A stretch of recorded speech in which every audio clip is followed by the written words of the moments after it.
500 రూపాయలు ఒకేసారి ఈ మొత్తాన్ని మే నెలలో ఇస్తాము అని చెప్పి కూడా చెప్తా ఉన్నాను. నేరుగా రైతుల చేతులకే ఇస్తాం. మేమిచ్చే ఈ డబ్బును ఏ బ్యాంకు తమ బకాయిలకు జమ చేసుకునేందుకు వీలు లేకుండా రైతుల చేతికే ఇస్తాము.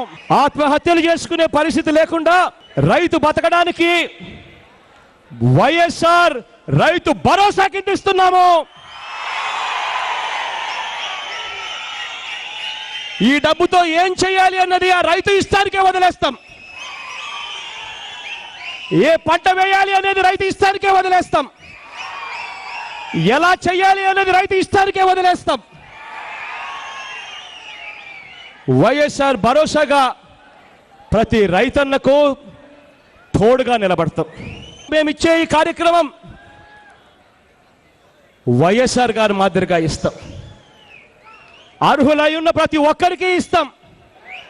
కులం చూడం, ప్రాంతం చూడం, మతం చూడం, వర్గం చూడం, పార్టీ చూడం, రాజకీయాలు చూడం.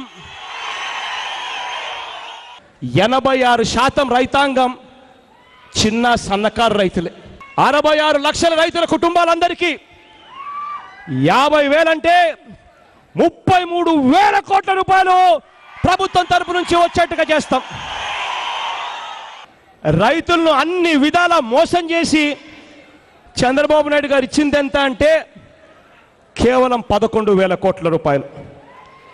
11,000 కోట్ల రూపాయలు ఎక్కడా? మేము చెబుతున్న 33,000 కోట్ల రూపాయలు ఎక్కడో. ఎంతైతే డబ్బు కట్టాలనో అది బడ్జెట్లో పెడతాం. పెట్టి రైతులకు తోడుగా నిలబడి మళ్ళీ రైతు రుణాలన్నీ కూడా 0 వడ్డీ, పావలా వడ్డీకే వచ్చేట్టుగా చేస్తాం.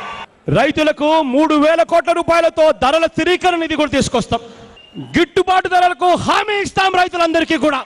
ప్రకృతి సహకరించక రైతులు నష్టపోయినప్పుడు మనం పెట్టిన కెలామిటీ రిలీఫ్ ఫండ్ రైతులకు అండగా తోడుగా నిలబడుతుంది.